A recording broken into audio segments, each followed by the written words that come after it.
Started. So for those who don't know me, I'm Dan. So I'm going to do the majority of the presentation. And this is Coach Nadine. She's going to do some of the presentation as well on the nutrition aspect. So first thing I'm going to say, the majority of the talk today is targeted at particularly people doing it for their first time or people doing it for, haven't got a huge amount of experience. So I'm going to walk through a lot of the logistics of how race day works the day before the event, how to pace yourself and things like that. I don't mind if people ask questions as we go along. So by all means, pipe up and ask a question. We will have a question time at the end as well. So I'll kick off. I'm going to assume majority of people here are probably pretty nervous. So that's why they're on the presentation. And they're probably doing it for the first time as well. So what I say to everyone when they're preparing for these sorts of events is, I know everyone asks how unrealistic is sub 6. Zane, I will get to that. It's very realistic if you're quick. All right. When you're going to these events for the first time, the first thing I say to people is don't set goals of times. And the reason I say that is because you want to have the best process that you can on race day. So I can go out and say, I want to run 9 seconds for 100 meters. I can be as motivated as I want to be, but the way to do that is to have the best process to actually execute that on race day. So if I do my best effort, if I pace myself as best I can, if I do my nutrition as best I can, and I handle the conditions as best as I can, I'm going to get the time that I deserve, and that's going to be the best time that I can get. So I don't go out there thinking I've got to break 5 or it's a failure, or I've got to break 6 hours or it's a failure. I go out there thinking if I can execute as best I can, then the race will give me the best time that I deserve on race day. So, even for the fast guys, you can have great variety in race times. If it's windy, if it's hot, if it's cold, if it's raining, all these things change what happens on race day. And all these are all things that you need to prepare for. But if you have the best process, you'll get the best time. If you've done it a few times and you kind of know what you're in for, by all means, have a set time. But even still, you don't focus on the outcome. You focus on what you have to do to get that time, because that's going to be the best way to do it. Okay, there's plenty of people here. If you're all tackling a half Ironman, you're all motivated people. You've all done a lot of training. You're all taking on a big challenge that's difficult. So you're a certain personality type. But don't get too focused on the outside, the outcome of the event. Just go in there thinking, how do I do my best effort in all the 3 legs and process that properly when I get there. All right, so today's presentation, I'm going to break it down into a lot of logistics. So, what's going to happen the day before the race, what's going to happen on race day. They're going to talk about the course. They're going to talk about some pacing strategies, some nutrition stuff, how to prepare for things that when they go wrong. That's a really big one. And how to prepare yourself mindset-wise to get there as well. Okay. Aaron, what's this word? Chafing for the neck. I'll answer that one at the end. Okay. All right. So to kick off, I'm going to talk about race day. So you've all hopefully registered by now for the event, because in 3.5 weeks or 3 weeks, you have all got an email giving you a rundown, an athlete guide, things like that. So I'd heavily encourage you to go read that from start to finish, so you've got your head around everything, including the course and including when everything happens. So on logistics, you guys should be able to nominate a time to go do your check-in. The day before the race on the Saturday, you want to go down to the event. You want to take your bike with you. You want to take your photo ID with you as well. When you go down there, you will go up to the rego. They will give you a bag. The bag will have your race stickers in it for your bike and your helmet and your tattoos and everything else that you need for race day. Once you've gone and registered, you'll go take your bike into the compound. You've got to put your sticker onto your bike. You have to rack your bike. You will be given a number. You got to go rack your bike on that specific number. Once you've done that, you're done for the day. Okay, so once you've racked the bike up and you've popped the sticker on it, you exit transition. When you exit transition is when they'll actually give you your timing chip for the next day. So make sure you don't lose the timing chip, because that's what you have to use the next day to go over all the check marks when you're there. But once you've got all that, you're done, you're organized, you get to leave. There is race briefings on the day. You can go out there and look at the course. You can go out there and do a practice swim if you want. I'd probably encourage you not to do that for many reasons. But main reason is probably always, if you're open water swimming, there is always the question of water quality wherever you go. The regatta center should be absolutely fine, but you should all know how to swim by the day before, and you shouldn't need to go do that out on race day. Okay. When you pick up your race kit, you'll get a race kit filled with all these goodies. All right. So one of these, this one here, I think it is the one that will go on your bike. Okay. So this one here will go on your seat post and hang off the back. It's used by the photographers to auto pick you up and give you lovely pictures after the race. It's also used by the drafting police if you get in trouble and you need a penalty. But you need to have that on your bike before you go into the compound. The rest of your gear is all for you to take home. So you'll find there's tattoos to go on your arms. There's a wristband that goes around here. So if you're at a venue or you're staying in Western Sydney in Penrith, you can go out for dinner that night and go try to find everyone else who's also got the same wristband on. You'll have your race belt sticker, which can go on your race belt. You'll have a swim cap in whatever color you've been given to go into the water. So there's about 4 different color hats to do. Okay, and you'll get a sticker that goes onto your helmet that you need to wear as well. The last thing that they'll give you is this gear bag.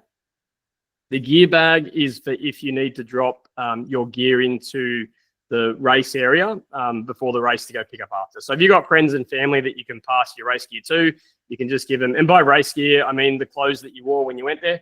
So you might have a jumper and track pants and your thongs or whatever in that kit. If you've got family, you can give it to. If you don't have family or if you want to put it in the casual street gear bag, you can chuck it in there, give it to them, and you can go pick it up after the race. The same goes for your bike pump, which I'll talk about later. So if you want to take your bike pump, you can also put it in that same spot. All right. On the day before, so I'd encourage all of you to go out to the race relatively early to get it all over and done with and go back home and rest. I'd also encourage you not to go out there and spend all day chatting and getting excited by the expo and stuff. It's really probably a day to be a little bit selfish and not wear yourself out. It's really easy to realize that you dropped your bike off and then before you know it, you spent 4 or 5 hours at the expo talking to friends and you're actually a bit tired the day before. So I'd encourage you to probably just do what you need to do, then head home. What I think the day before is for is getting organized, both mentally and physically for the race. So what I'd encourage you to do is to go home and pop everything that you need for race day out on a bed or a table. Okay, so go through the race, go from the swim, you need your goggles, you need your cap, you need your wetsuit, you might need some body glide. For the bike, you obviously need your helmet, your shoes, your tri-kit, everything. For the run, you need your runners, your hat, anything you're going to change into like socks as well. Pop it all out across the table and then walk through that entire race in your head from start through to finish. Make sure you've got every single piece of kit out on the table that you need. Once you've got it all there, just leave it out, okay? And then know that the next morning when you get up at 3 o'clock or 4 o'clock or whenever it is and you're probably not thinking straight, you just got to remember that everything that's on that table has to either go onto you, okay, or go into a bag if you take it with you. It's the easiest way to make sure that the table has everything. You've done it with a clear head. When you're thinking, you can get people to double check it. And then on race morning, all you need to make sure that you do is that table is empty when you leave, and then you've grabbed everything with you when you go. All right. The other things that I always make sure that you do the day before is charge your batteries on your bike. If you've got electronic batteries, make sure you've charged your Garmin. Otherwise, your Strava won't go up properly. Make sure everything is there for you, okay, so that you don't miss anything. All right. The other thing is before race day, and Nadine will talk about this a little bit later as well, is don't do anything different nutrition-wise, okay? So, you know, I see plenty of people the day before go do different stuff. They go eat, you know, a kilo of pasta, or they go drink 8 liters of electrolyte drink or something the day before. Don't do any of those things. Go do what you normally do in preparation for the events. Okay, if you start doing different stuff, then that's when all of a sudden your stomach doesn't really like it, or you've drunk so much fluid that you've overhydrated and you've flushed out all your electrolytes. Just keep everything exactly as you would for your training. So if you normally do your long ride on your Saturday, you know, try to stick to what you would normally do on the Friday before, and make sure you don't make any massive changes to what you're doing there, ready for race day. Okay. All right, logistics for race morning. So I'm always going to tell people to get organized and get there early, because for me, I don't like getting in a rush or getting flustered. So the gates open at 4:30 a.m. in the morning, super early.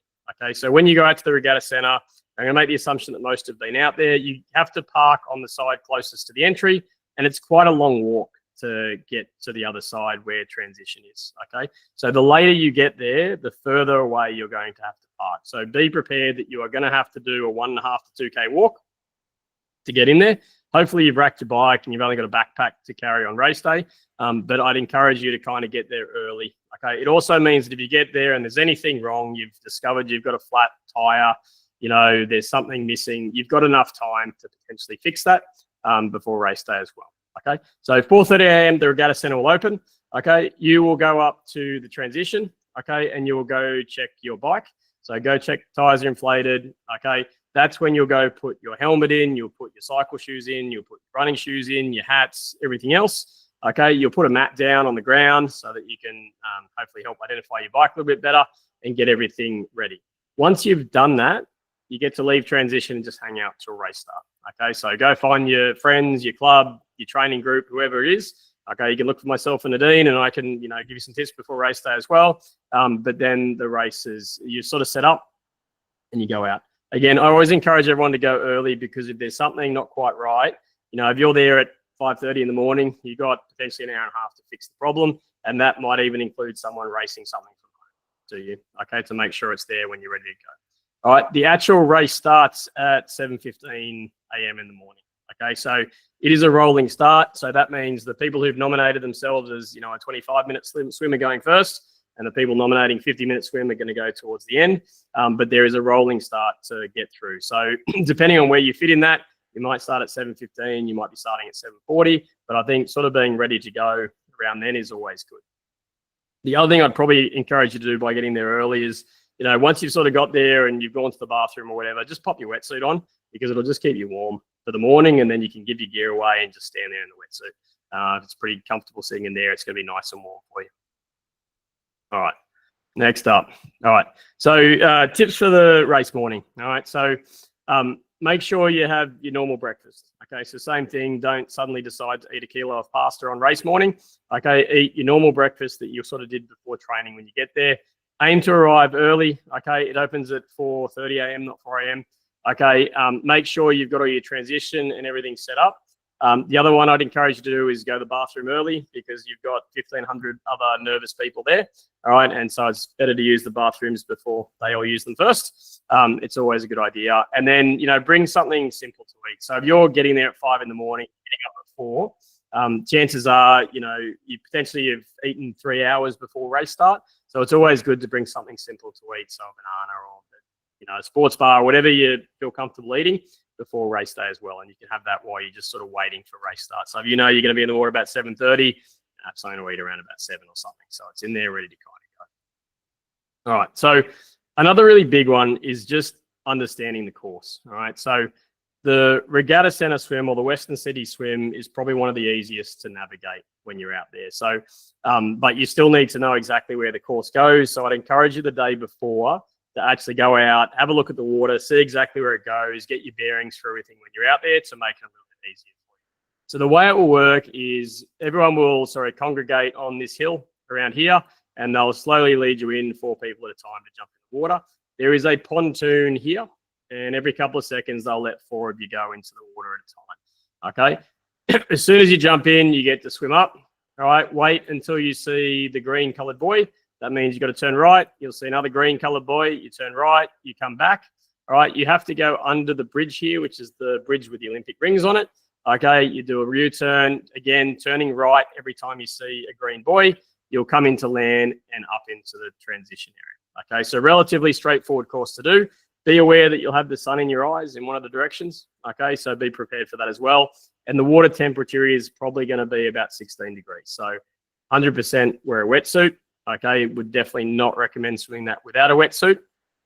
Make sure you swim in your wetsuit in practice to make sure you're used to it as well. But jumping in that water, just be prepared for the fact that you may get a bit of a cold shock, okay, when you jump in and get started. All right, in terms of the starts, you all have different cap colours. Okay, so the way it'll work on race day is that's the pontoon at Regatta Centre. You'll see everyone sort of lining up, and you can probably see maybe in the picture here a bunch of pink caps, because they're the people going first, and then you'll sort of slowly see it merge into blue, then green, then violet as you go through. So you'll all line up in your cap colours.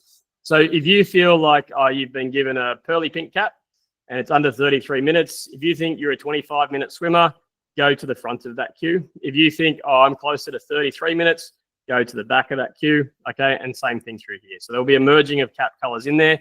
If you've nominated yourself as a 33 to 37-minute swimmer and think, I could probably do 30, go to the front, or even just push a little bit into this one. Okay, it's completely normal. It doesn't really matter. The cap colours are just sort of orderly coordinate everyone. But when you walk over the timing chip is when your timer goes off. Okay, so if you feel like you've got the wrong cap colour, we encourage you to go further up the field so you're not swimming over people when you're out there on race day. Okay, In terms of logistics for race day and how to actually best approach that, number one, all the green buoys mean turn right. Okay, swim up, turn right, come back, under the bridge, turn right again twice, then come into land. All right, when you're actually on the ocean, the regatta center level, it's hard to sometimes see stuff. So it's the potential to be windy on race morning where you'll get choppy water. It's the potential to have sun in your eyes in one of the directions when you're there if it's a bright day. But the good thing about the regatta center is you'll have the capacity to have plenty of landmarks when you're out there. So when you're actually out at the regatta center and you're swimming along here, because it's the rowing site, you'll actually see all these signs as you're going along with distance markers, which are used by the rowers. Okay, but you can use those to know exactly how far up you are. Okay, as a good indicator for that. And when you're coming back through, there's plenty of things on land here to help you navigate. So it should be pretty straightforward to swim in a straight line, but you will be able to see all the flags and stuff up here. When you get to here, you'll be able to see the bridge to aim for. Okay, so if you can't quite see the buoys easily, just aim for the things in the far distance that are easy to kind of see when you're out there. All right, use a wetsuit if you can. Take your time putting it on, get a friend to help put it on. Make sure the wetsuit is up nice and high. So make sure the wetsuit's not pulling on your chest or anything down here. You want the shoulders and the chest not being restricted too much, so it's up nice and high when you're there. If you've had wetsuits rubbing on you, which I think is one of the questions before, you can buy Body Glide, which is just a lubricant. Most likely place to get the rub is around the neck, the back of the neck. But it's not a bad idea to pop some at the front of the palms just to help pull it off, and same around the ankles when you go through, just to help it come off when you're finished as well. All right. I'll answer that question at the end, Tim. So make sure you ask me that one at the end. Make sure your wetsuit's not new for race day. None of your gear should be brand new for race day. So make sure you've tested it at least a couple of times. It's fine to use a wetsuit in chlorinated pool. Don't use it all the time. It'll ruin it. But if you use it a couple of times, you'll find that, you just get used to it. Just rinse it out afterwards. We'll have a rope in between the... Sorry, can you ask that question again? That was a relevant question. Do they have like actual rope next between the buoys so that way in between so we can swim next to it? Is it like a guiding lane? Yes, more or less. So when you're actually out there, all the rowing buoys that the rowers use as a lane marker are still in the water. So you'll have these big ones out there that are much easier to see because they're about the height of me. But there will also be the little buoys there as well. So make sure you don't swim into them because they hurt. If the water's really clear, and depending on where exactly they set up, there is a chain for each row that goes through. So if you're lucky, you'll actually see the chain underneath the water at this venue only. That's the only place that this works. If you can actually see the chain under the water, you can pretty much just swim and use it as a lane marker, the same you would as a pool. And if that's the case, you don't need to sight. You can pretty much swim all the way to about here and before you need to sight anything. But that's something that you'll have to see on race day. And it also depends how clear the water is. So we did an open water swim session there the other week, and it was about as clear as I've ever seen it. You definitely would have been able to see the chain line. But if the water's a bit disturbed, you won't see your hand. So it'll just depend on race day. But definitely the buoys that they use for lane ropes should be there. I've heard it's super murky. Will that make a difference? It depends, Matty. So sometimes it is. You can go there 2 different weeks and the water, it's not the water quality, it's just how visible it is in the water when you're in there. You certainly can't see the bottom ever because it's too deep. But generally speaking, it just has that sort of river water, which is kind of like a Coke color, like Coca-Cola color in the water. So normally you can't, visibility is not that far most of the time when you're out there. But it's nice, clean venue, and it's pretty easy to navigate, to be honest with you. It's far easier navigating there than it is out in the middle of the ocean or off Huskisson or something like that. All right, next thing I would say is make sure you've got relatively new goggles that don't fog up. Okay, so always when you're racing, control the things that you can control. So make sure you don't have old goggles. Make sure you don't have goggles that leak. Make sure you've got something that's relatively new. Again, if they're new, go use them once. Make sure they don't leak. Make sure they don't fog. Then go put them aside and keep them ready for race day.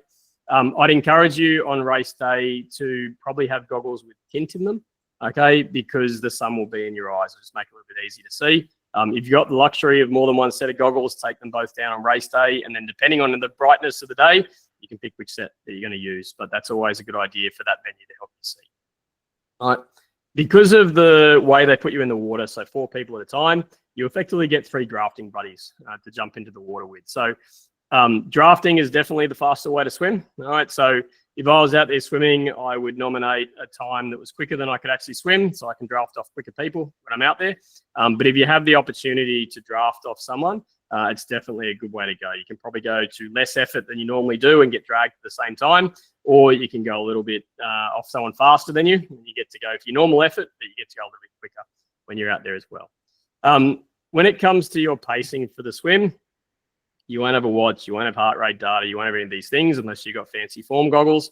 What I would encourage you to do is to focus 100% on your technique and your effort level. So your best swim time for 1.9K is probably going to come from swimming at about 70% effort, all right, and keeping entirely focused on your technique, okay? Particularly because you've got a wetsuit on, you know, your kick is not really that important, okay? It's less important. Your catch, pull, and your rotation in the water will be the biggest things, all right? And then in terms of making sure you sight appropriately, the more often you lift your head up to sight, the slower you will swim. All right. So you want to ideally sight about every 10 strokes. So if you're used to swimming in the open water, you want to sight as little as possible. So just enough to see what you need to see. All right. So probably about every 10 strokes. If you're not new to open water swim, if you are new to open water swimming, definitely don't look up every stroke because you'll make you swim quite slowly when you're out there. All right. Because you've got those lane markers that I spoke about, there's a good chance that sighting becomes a really easy job because every 10 meters, there's one of those. So you'll know very quickly whether you're swimming straight.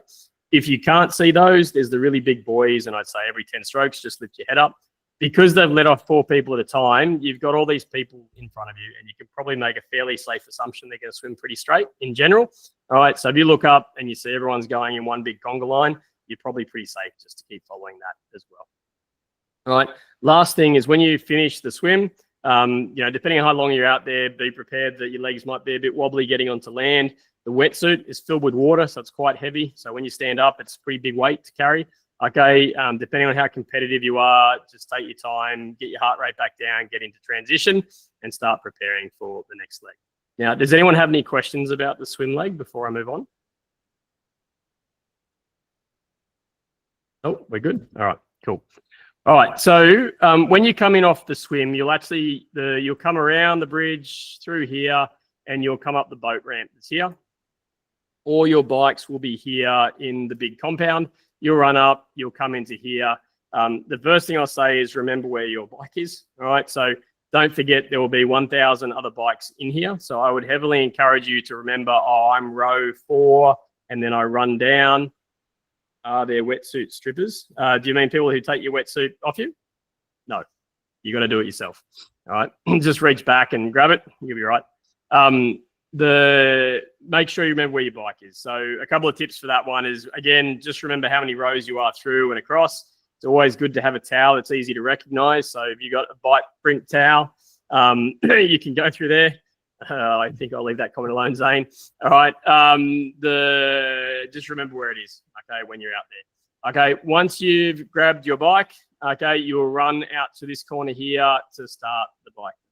So a couple of things for tips for transition. Okay, so know where your bike is, number one. If you're a first timer, I'd encourage you to make sure you wear socks, all right, because you've been swimming for somewhere between 25 minutes and an hour when you're out there. Okay, your feet are wet, it's cold. You want to prevent blisters, not just for the bike, but later in the day. Okay, so your feet will be nice and wet and wrinkly. It's pretty easy to get a blister rubbing somewhere on your shoe. It probably won't affect you on the bike, but it will affect you later on.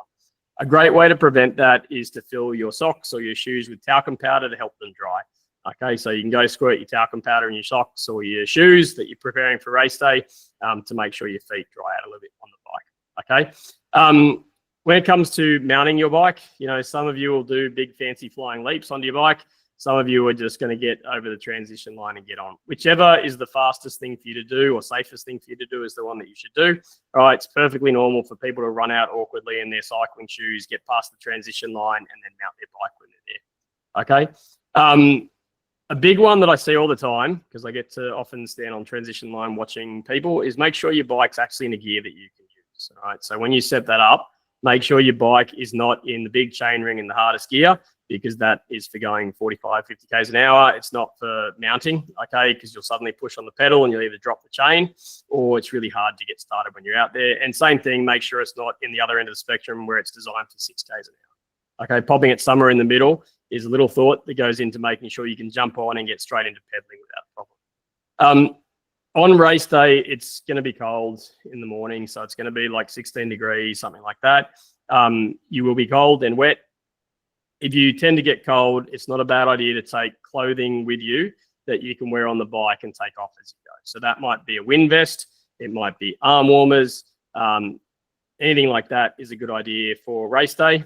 As it warms up, which it probably will, you can just take it off either at an aid station, or you can just take it off as you're riding and pop it in your back pocket. But if you tend to get cold, it's a good idea, because the cold air through a wet chest definitely will be cold for some of you when you're out there. Okay. In transition, if it's your first time, don't rush. All right. You've got a long day ahead of you. Spending an extra 1 minute or so in transition to make sure you're comfortable. Make sure you're getting your heart rate down will be paid for later in the day. Okay. So if you just remember, if you end up walking 1 kilometer, you will lose about 5 minutes of run time for every kilometer that you walk. So make sure that you do everything to make sure that you've got the best chance of running later in the day, and don't be rushing to save 10 seconds early in, unless you're trying to win when you're out there. Okay. Can you leave your gear at the aid station? No. Not in a half Ironman, you can't. All right. Ironman's different, but a half Ironman, you can't leave your gear at an aid station. Not unless it's wrappers or rubbish to chuck in a bin. You can't leave it. Okay. The other thing I'll say is, if you get out of the water and it's really busy when everyone mounts their bike, you don't have to get on your bike a meter after the mountain line. You can go run another 30 meters to get on. So if you get there and it's all a bit hectic, just run further down the road, pull across the side, then jump on, to make sure that you don't get people in front of you. It's also a good way to make sure you don't get knocked over by someone else as well. So the transition line is normally pretty smooth for the guys that are really experienced, but it gets a little bit messy towards the end when people aren't used to doing it. So just run out and find your own space when you're out there. All right. Has anyone got any questions about how transition works on race day? No, we're good. All right. So the bike course, all right? So the bike course is fairly straightforward in terms of what it is. The couple of things to be aware of, historically, it's normally a bit rough. There's normally a few potholes. Some years it's been quite bad potholes, to the extent that they've circled around the potholes so you can see them when you're out there. The big one with the course is there's a couple of little tricks to the course when you're out there, and a couple of little dog legs that they do to make sure that this fills out the 90K. So when you exit the transition area and you come around here, you'll effectively go down the back straight of the regatta center, okay, which is down through here. When you go out, you actually turn left and you do a little dog leg around here, okay, before you come out onto the main drag, okay? Once you've done that, you'll go all the way out. You'll do a few dog legs around these bits. You will come back in. All right, when you come back in, you turn back around, you go back out, you finish the end, you come back in. When you come back into the regatta center, they actually make you turn left and go the wrong way, okay, to obviously fill in another couple of 100 meters. You then turn around and then you come back through. So just be aware that on the first lap, you've got this little dog leg to do around here. And on the last lap, you actually come into the regatta center and you have a little dog leg to do in that direction when you go through there, okay? So that is the bike course that you guys have. Relatively flat. There's no real hills in it of note. Okay, so it's not going to be a climbing course. You can sit there in aero for probably the vast majority of it when you're out there. Okay, all right. Tips for the bike. So for me, all long distance triathlon is made or broken on the bike. All right, so being a strong cyclist is critical, or having a good bike leg is critical to make sure that you can run. So there's no point having a great bike split if you then get off the bike and you can't run. Okay, because if you push really hard on the bike, you'll gain 5-10 minutes. But then you'll lose it all in the first 2 kilometers, and you'll be walking home for a very long time. So the big one for the bike is making sure you stick to your pacing plan and making sure you stick to your nutrition plan. Okay, so the bike is the key place when the heart rate's a little bit lower, so make sure you get enough fuel in when you're doing it. But it's also one to make sure that you're sticking to your target. So for those of you that are using heart rate, okay, just pay attention to your heart rate and your perceived effort when you're out on the bike. Okay, try to keep it all lovely. For all of you, it should be in that sort of zone too for that kind of distance, and making sure you keep your cadence up the whole way through. For those of you that are a bit more technical and using power meters when you're out there, general rule of thumb is you should be holding about 70 to 85% of your functional threshold power. Okay, so if you're going to be out there for 2 hours to 2 hours 30, because you're pretty quick, you probably want to be holding about 85% of your threshold power. If you think you're going to be out there for 4 hours, you need to lower your effort level down to about here. Okay, so you can get a lot more technical with that, but I'm going to give that as a rough guide. And if you're using Zwift and using FTP or have a vague idea of it, okay, you should be aiming for a number that's sort of in there. Okay, so your goal from start to finish would be that you hold a big flat line of power, okay, when you go through. All right, stay smooth with your pedaling. So you want to pedal consistently from start to finish. You want to make sure uphill, downhill, flat, you're holding the same power number. You're not doing, big chainring efforts over a hill. You're not standing up and doing efforts over a hill. You want to make sure there's no efforts in it. You want to make this nice and beautiful flat line when you go through. Okay, make sure you don't push up the hills. Okay, make sure you spin over the hills. If people overtake you on the hill and then you overtake them on the flat, that's fine. It's the equivalent of them, effectively doing interval efforts during the bike leg, and you'll see them on the run. Okay, when you're passing them. Okay, 90K is a long way. All right, so it's good to break this course down. You've effectively got 2 laps, so you can break that down in your head into 4 segments: out, back, out, back. Okay, it's a good way to do it. It's much easier to sort of think in those terms than it is to think, geez, I got 90Ks to ride. Okay, just break it down into little chunks when you're there. Okay, in terms of your nutrition plan, and Nadine will talk about this more later, I'd encourage you to eat about every 30 minutes, okay, and make sure you're drinking at least every 30 minutes. So some of you might want to sip water or electrolyte constantly, that's fine, but just have a bit of a goal for the foods and liquid amount that you want to consume during it, okay, and make sure you do your best to stick with that, okay. Don't get to the end of the bike ride and realize that you haven't taken in as much as you planned, because it won't affect you on the bike. Where it will affect you is when you get to 15 Ks in the run and you start running out of gas, okay? Because if you haven't loaded up during the bike leg, you're going to pay for it a little bit later on when you're out there, okay? So I'm going to get a little bit technical with pacing, all right? So for those of you who are used to using a power meter or understand the concept of a power meter, this is an athlete that I had that did Western Sydney a year or 2 ago, all right? But his goal was to basically, this purple line here is his power meter. The red line up here is his heart rate that he was doing. But this is someone who can hold a very, very smooth line of power from start all the way through to finish. Okay, so this guy went out there with the goal of holding 250 watts or whatever it was. Okay, so whether he was going uphill, downhill, flats, you can't tell because his power is such a smooth little band. So his speed would be changing dramatically, but his power stays this dead flat line. And that's the best way to pace yourself. Okay, and you'll also see heart rate is also effectively a dead straight line. You can see here with their heart rate, they have big drops in their heart rate because he's probably going downhill, okay? But you can see his power stays dead on because he's just keeping that constant effort from start through to finish when he's out there, okay? That is going to give you the best bike time. It is also going to give you the best run split or the best ability to run. What you don't want to do is start with a power up here and then just slowly dragging it down to here, okay? Because you'll end up with the same bike time as having gone as a dead straight line, except if you do it in this direction, you'll end up stuffed for the run. Okay, if you do it this way, you'll end up having the legs still to run when you're out there. Okay. All right. One thing I'll always point out, and I always show to any athletes that I've got, is the importance of not overdoing it on the bike. All right. So if you pace yourself properly or if you push really hard, there's actually not as much time difference as you think between those. So this is an example of someone that I was running a simulation for. So, their goal was to hold about 186 watts. They're about 90 kilos, and it says they should get a time of about 2 hours and 41 minutes. Okay, so fairly strong athlete when they're out there. But what I always show them is, look, what if you push over that power or under that power? What actually happens to your time? Okay, so 2 hours 41 is the estimate if you hold about 185 watts. All right, if they decided to increase their power and push it all the way up 20 watts, okay, which will go from being, 80% up to 95%. So you'll go to a territory that's definitely going to burn you out. You only gain 7 minutes. Okay, so if this person holds that bike power and runs well until the 18-kilometer mark, and then they slow down, you're going to lose all those 7 minutes in those last 2Ks. So it's not worth it. Okay, on the other side of the spectrum, if they decide to really back off because their first time and they're a bit worried and they go to 170 watts, which again is a big drop in terms of what they're doing, they only lose 6 minutes. Okay, so if you're out there as a first timer and your goal is to finish the primary one and you're really scared of running 21K, I would always say you err on the side of caution because it actually doesn't make that much difference.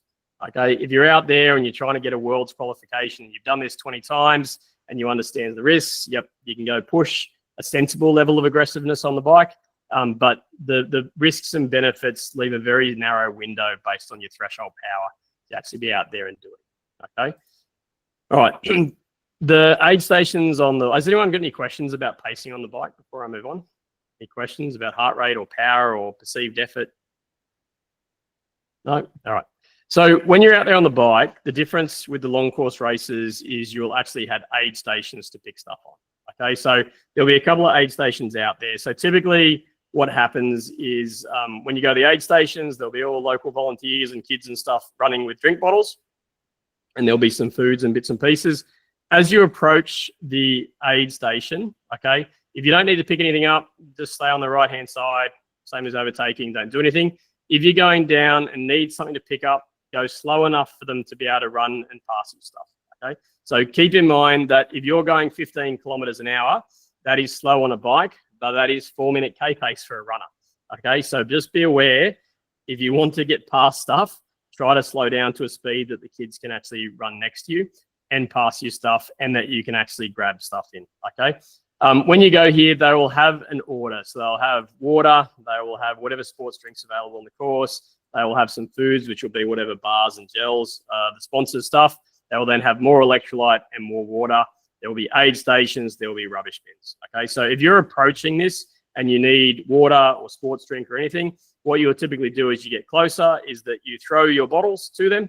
All right, so the kids normally get very excited to try to catch them. Okay, again, don't go 30K an hour and throw a bottle. It's really going quite quick. All right, but there's something to try to catch it in normally. All right, and then slow down, grab the replacement bottles when you get in there, pop them in your bike, then pull out and go faster. If you are worried about picking stuff up on while you're riding, I think the official course notes say you can't stop. You can, just stop. Okay, pull over, grab what you need, put it in your bike, pass it to people, get back on and go again. Just don't be in anyone's way when you do it, okay? The reason I say it says you can't stop, but I have no concept of how you can use the bathrooms unless you do stop. So they are designed to stop at when you're there, okay? And again, if you do need the bathrooms, you can stop and use it there when you're there. We did have a question someone had, which was, can you give them your bike gear or whatever? Can you chuck stuff at them? No, you can't, unless you want to put it in the bin and lose it. I'm sure you could probably do that if you want, but you would have to stop and do that. But at a half Ironman, you don't have the ability to give away your gear partway through. All right. Okay. Tips for transition. So first thing, so I got 2 questions. What do you do with your bike if you stop for the bathroom? Just put it next to the toilet block. It's fine. Sorry, can you ask that question again, Julie? I missed that one. Someone asked about what do you do with your bike when you go to the bathroom? You just leave it there. No one's going to steal it. Julie, what was your question? So you know on your bike how you buy those little bags that sit on the bar? Can you have that with food in it? Yeah. So when you set your bike up the morning of, you can put the nutrition on whenever you want. I wouldn't probably put it on the day before just because it's going to sit out there in the sun. But normally on the race morning, you would go put all the fuel and whatever else you want on your bike. So you don't put your sports drink and bottles on the day before. You'll put them on the morning of. So that's one of the things that you do in the morning when you're out there. Okay. Thanks. And then, your rubbish from that, if you want to chuck it at the rubbish bins of the course, you can. Most people would probably just stuff it back in that little bag and then clean up the gross junk gels the next day. But I'd probably just say leave it on your bike and deal with it the day after the race. Yeah. All right. Transition 2. So first one is make sure you dismount at an appropriate speed. Okay. So again, I've seen plenty of people that try to dismount at 15 Ks an hour, forgetting that that's 4-minute K pace, which is a really quick way to run. All right. Because if you dismount the bike and try to throw your leg over and jump off, the bike is going to kick up in the air. So just make sure you dismount appropriately. Make sure you dismount before the dismount line as well when you're out there. I would encourage everyone, unless you're trying to win, to change socks. All right. The reason I say that is just blister prevention. And most of you are going to be out there running for at least an hour and a half, if not 3 hours. Okay. So make sure you put in your comfy running socks just to make sure you got a bit more padding when you're out there as well. Talcum powder is always a good idea. And if you're prone to blisters, that's not a bad idea to have some Vaseline and stuff between your toes as well when you pop out there. Okay. I'm not a big fan of elastic laces for long distance events because your feet tends to swell and they'll get tighter and tighter. Just be aware of that. So if you've done all your long runs in, your long endurance shoes and then you're wearing your race flats with elastic laces on race day, just be aware that you might want to just do at least one long run in them just to make sure that your feet are okay with the elastic when you're out there. For most people, I'll answer that in a sec, Mark. Most people, I would say, look, just tie your shoelaces up, and that way, if they get too tight during race day, or it's Penrith in October, so chances are it's going to be 25 degrees, but you could get one of those really stinking hot days as well. Sorry, Mark, what was your question that you had? I'll let you type it again, or just jump on. I was just going to say, can you explain the dismount line? Okay, the dismount line. So how does it work? Yeah, okay. So basically, your mount line works. If it's your first time, you have to run out of the transition compound. You cannot get on your bike until after the mount line. Okay, so you have to run over it, then get on. When you do the bike leg and come back in, you must be off your bike before the dismount line. Once you're off your bike, you just run with your bike in your hand or on your shoulder or push it in front of you, and you run it through to your rack. Okay, so you'll be given, number 720. So you run to that same spot, you rack it up, your shoes will be there. You pop your running shoes on, you'll pop your hat on, you might put sunnies on, you'll put your race belt on, and then you go. All right, so that's how transition or the dismount works. Is that what you meant? Yeah. That's how that one works. Okay.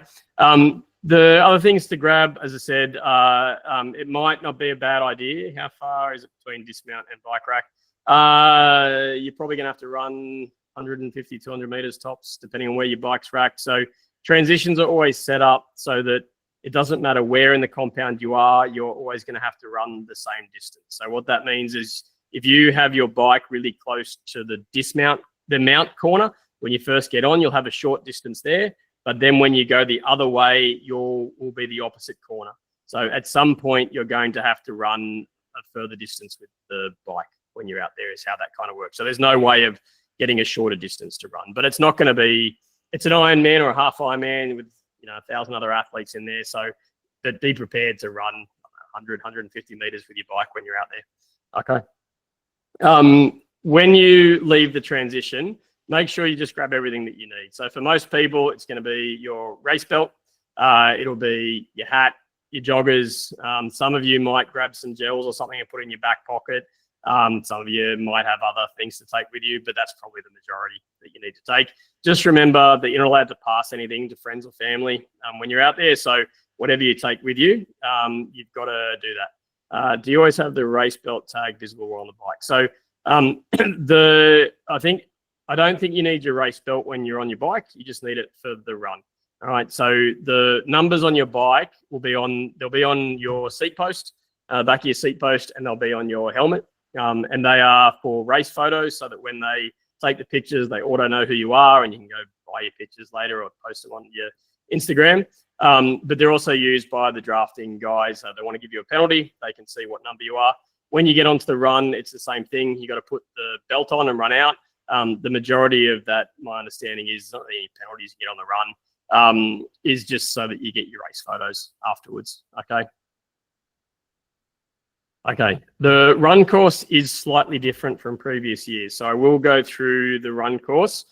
So if you have done it before, just be aware that the final lap is a little bit different to before. So your bike compound will be here. Okay. So when you run out of your bike compound, the first thing you have to do is run and up and over the bridge, which is a little bit steep. Okay. After you've run out there, you'll come all the way out. You run out. There is a hill to go up here to the church.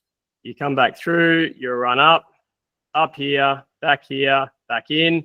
You run up to here, back out, and back up to there. That is what you have to do each lap. Okay.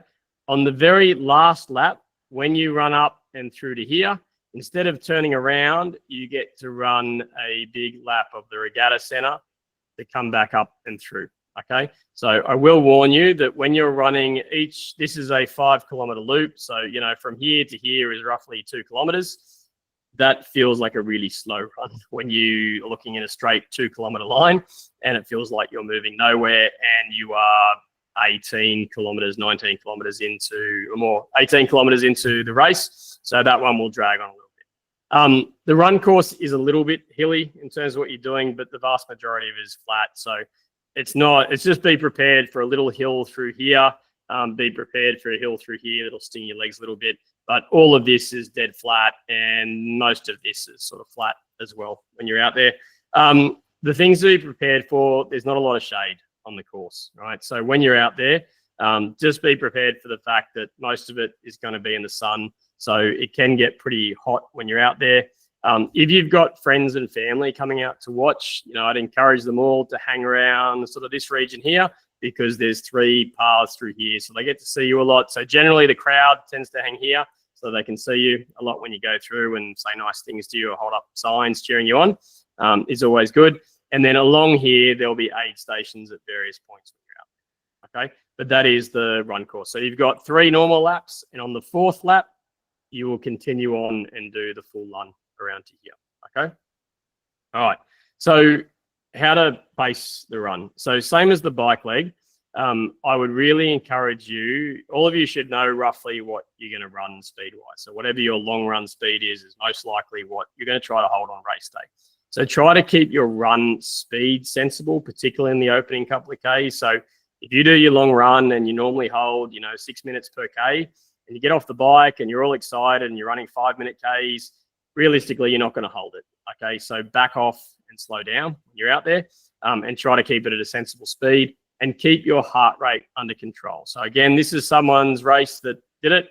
Okay, and you can see this little band here is what I would call their zone 2, which is their aerobic zone. Okay, and they're able to keep their heart rate comfortably in here. You can see it ever so slightly rising up as the race goes on.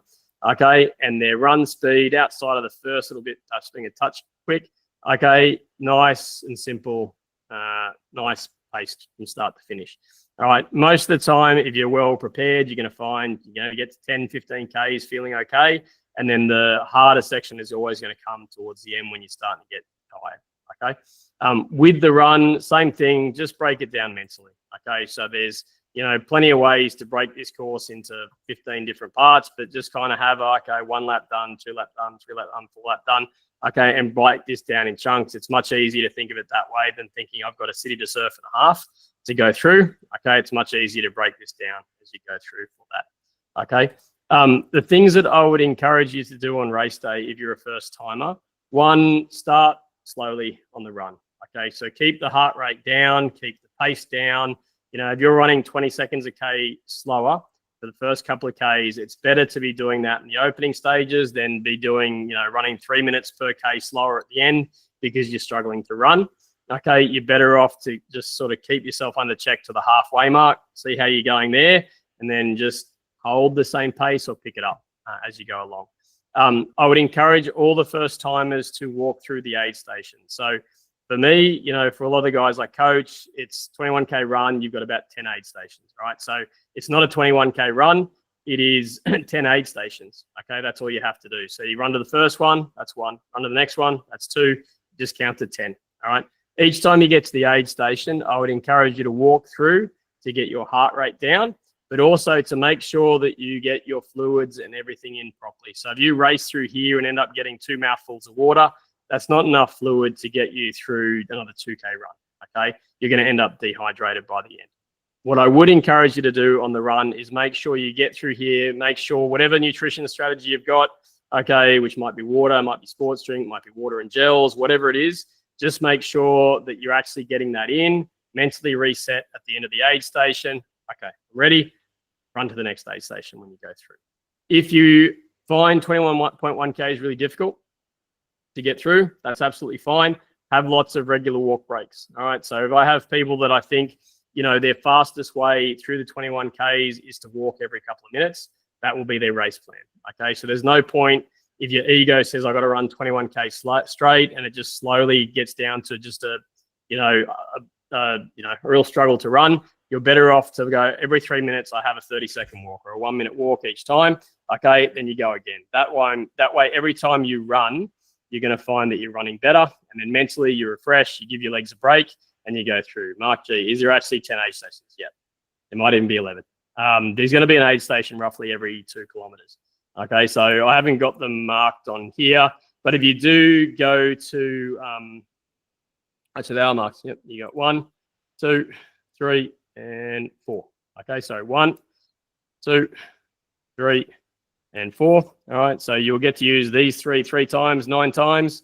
There's your 10th one. Okay, and if you want to, we'll count that as a 13th. Okay, so yep, you get 10 aid stations from start to finish. All right, perfect. Yep. Okay, all right. Let me go through. All right, so tips for the run. So for most of you, keep it aerobic. Okay, so unless you're out there and you're trying to win and you can run under like an hour and a half, you need to make sure that you're keeping your heart rate well and truly under control when you're out there. So, you know, if you go out for your long run and you feel comfortable running at 150 heart rate or whatever it is that you've uniquely got for you, go out there and make sure you force yourself to stick to that. Because if you don't and you push too hard, you will burn through too much sugar. All right, you burn through sugar, you'll feel okay for a while, and then it will all fall apart later on, and you'll pay for that. Okay. Use your approximate pace as a secondary guide. So what I tell people is run out, particularly the first little bit, just keep it slow. You're getting off the bike, you're all probably averaging somewhere between 25k an hour and 40k an hour. You get onto the run and it feels slow because your brain's been going quite quick for a while. So just make sure when you run, just back off, check your watch, make sure you're not doing the first K in 4-minute K pace and setting a Strava PB. All right, just keep it all under control when you're out there, okay?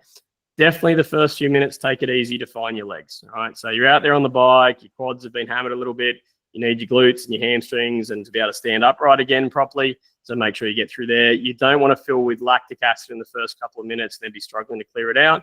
Just make sure you take it easy, all right? It's perfectly okay to drop 30 seconds or a minute in the first K thinking this is the best way to get through 21K. It's not the best way to get through the first K, but it's the best way to get the whole thing when you're out there, okay? Walk the aid stations to get the liquids in. Again, unless you think you can win the whole thing, make sure you walk just a little bit of that. Use a run-walk strategy, okay, is a really big one. So, you know, have it in your head, I'm going to run for 3 minutes or 4 minutes, and then I'm going to walk for a minute. Or I'm going to run until my heart rate hits a certain number. And as soon as it hits that, I'm going to force myself to walk for 30 seconds to keep it back down. And that's a great way to keep your heart rate in check when you're out there. All right. Nadine will touch more on nutrition later, but I'm always a big fan of the run being mostly liquid nutrition.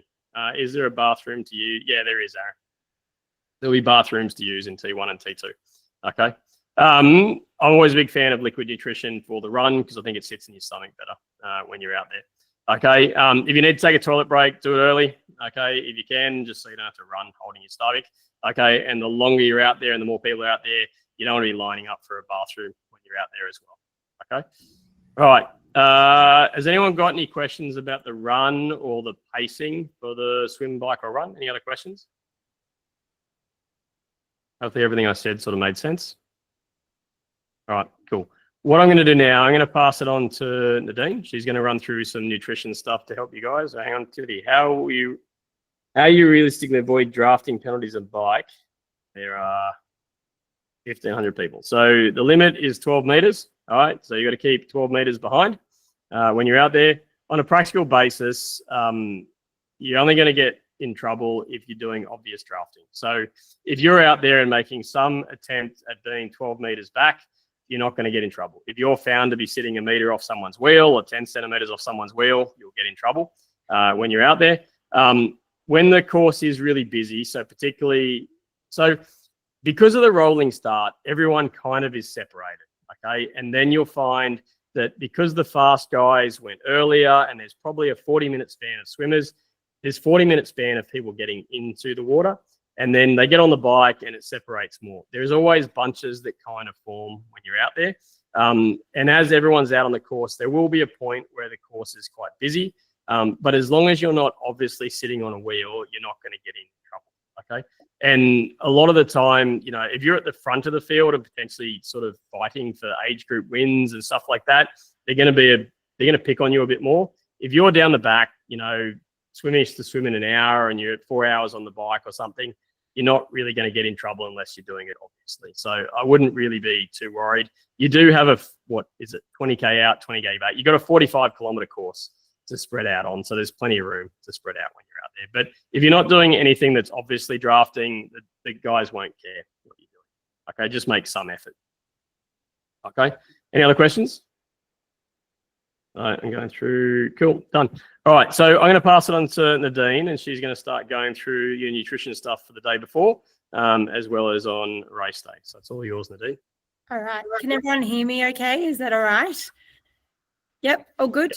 Cool. All right. So nutrition. I am an accredited sports nutritionist, and one of the reasons I've gotten involved in this along with triathlon coaching is I've seen people do 5 months worth of training and blow up their race on race day because they have not fueled their bodies well or known what to do on race day. So we're going to go through all of that today so that hopefully this gives you some insight about how you can have a really successful race day at Western Sydney this year.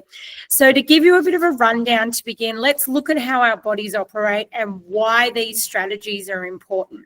So the first thing for a 70.3 distance race is we have 2 energy systems working. Yeah, we've got anaerobic energy, which is fast-paced, uses sugar, so glycogen and glucose, and then we've got our fat burning or our aerobic system that we use for our longer durations. And 70.3, because of the time, even if you want to try and do it in a sub 4 hour, you are going to need those fat stores working to fuel your body throughout. Now, we only have 90 to 120 minutes worth of glycogen stores in our liver and our muscles. And if this depletes, this is when you bonk. This is when you hit the wall. And as Dan said before, you don't want to go too hard, too fast, because once you run those sugars out, your ability to get them back for your body to make its processes to get that to happen is really, really hard.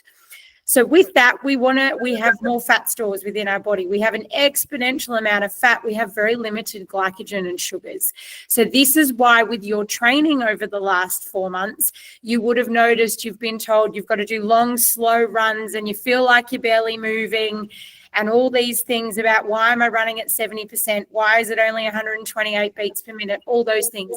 And the reason for that is not only to give you time in the legs to build you up to cover the distance on race day, but it's because we've got to train your energy systems. We've got to teach your body to be able to swap from burning sugar and be able to oxidize or burn your fat stores. Now, eating lots and lots of fat is not going to lose weight, and you are not going to lose weight burning fat. It's a different methodology. It's a different system, but your body's got to be what they call metabolically adaptable to swap between those systems. And you will do that on race day. If you've got to put your foot down to get up the hill and overtake so you don't get pinged for drafting, you've got to be able to call on those sugar stores quickly for you to have that small effort and then swap back to settle everything back down again. So as an endurance athlete, as I said, we need to be able to swap between those things. But another reason for that aerobic training is to burn fat, you need more oxygen. And it won't happen unless you do that.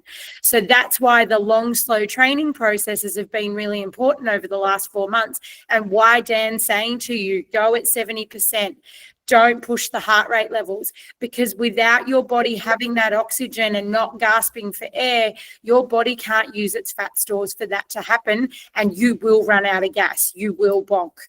So research has also shown that dehydration is at its highest in endurance sports. And guess what? 70.3 knocks that straight off the head. As little as 2% per kilo of your body weight can see you starting to dehydrate. And unfortunately, the first thing that drops off when you start to hit over that 2 percentage point is your aerobic endurance. And shortly following that, your strength and power will deplete also.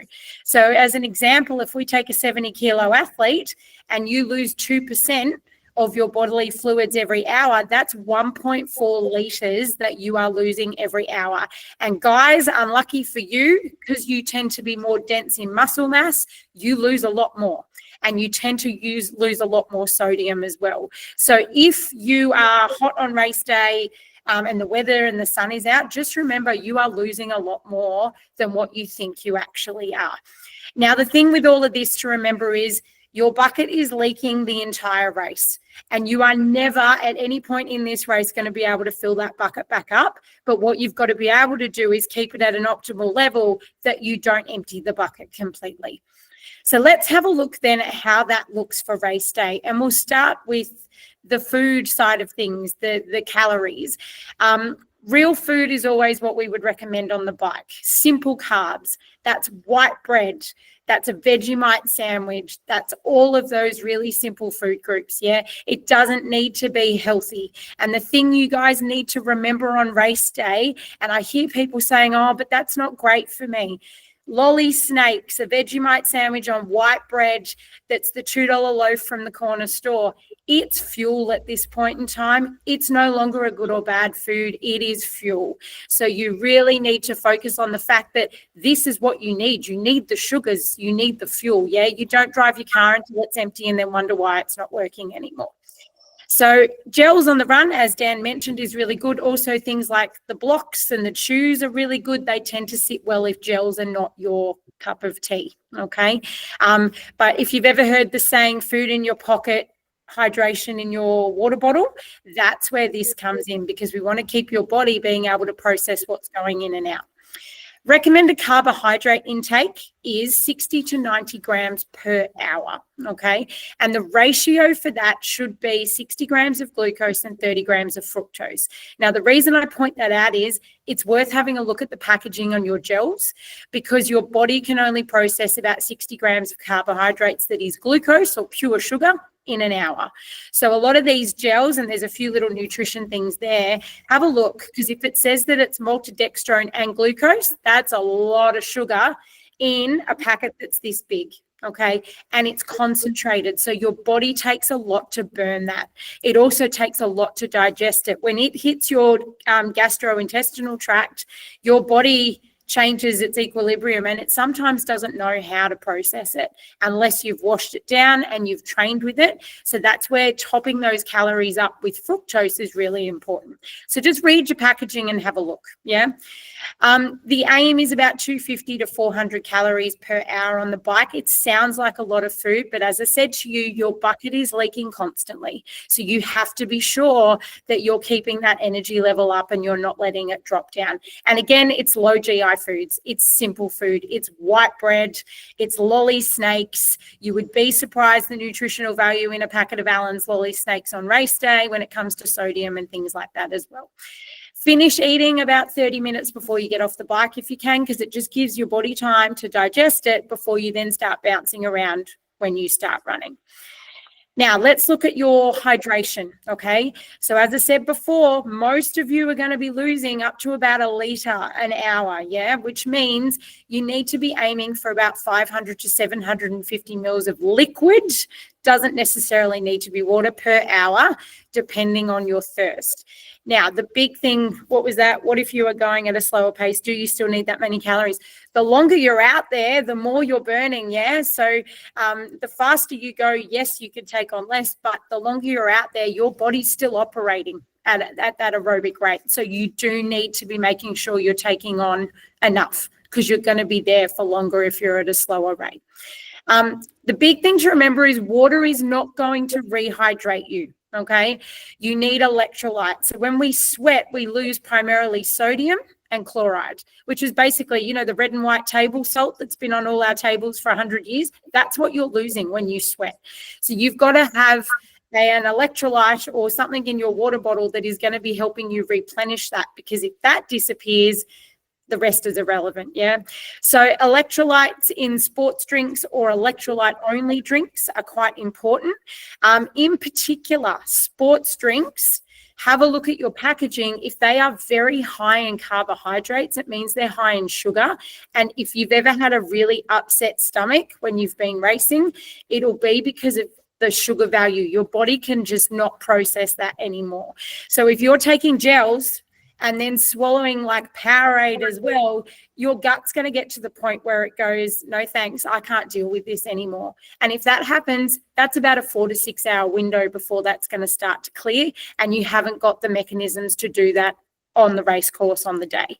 So just have a look. You don't want to be loading sugar on top of sugar, and you'll get sick of it. You won't ever want to drink it again either. So you've just got to be mindful of that. Avoids food on the run, as Dan's already said. Gels, chews, blocks tend to work really well. You've got water and Coke. Just remember, if you're taking gels, you want to take them as close to the aid stations as possible so that you can wash them down with water to help that dilution so they make it into your body and to your muscles so you can start using them for fuel quickly. And as always, try and carry your own fluids if you can. If you've not trained with the product that they've got on the course, it's always a really good idea to have your own stuff that your body's used to, because just remember, most of the hydration that is mixed on a race course is stirred by a 12-year-old in a garbage bin with a stick. Yeah. So you have no idea what the concentration is going to be like and whether it's actually going to be at the level that you need it to be. So if you've got hydration that's in little tablets, or you can get a squishy flask and shove it down your top, it doesn't matter. You can throw it away before the end of the finish line. It's a really good idea to do that so that you know you've got what's safe for you. Okay. So then just the big thing before race day and for the next couple of weeks, define your pacing strategy and know your plan. Now, does it need to be super specific? No. Do you need to be super technical? No. Food in on the bike, gels and shoes in. You're better off having more food with you. And Julie mentioned a bento box on your bike before. Fill it up. Aside from anything else, it's entertainment for 90 kilometers where you get to go, ooh, what am I going to eat next? Yeah.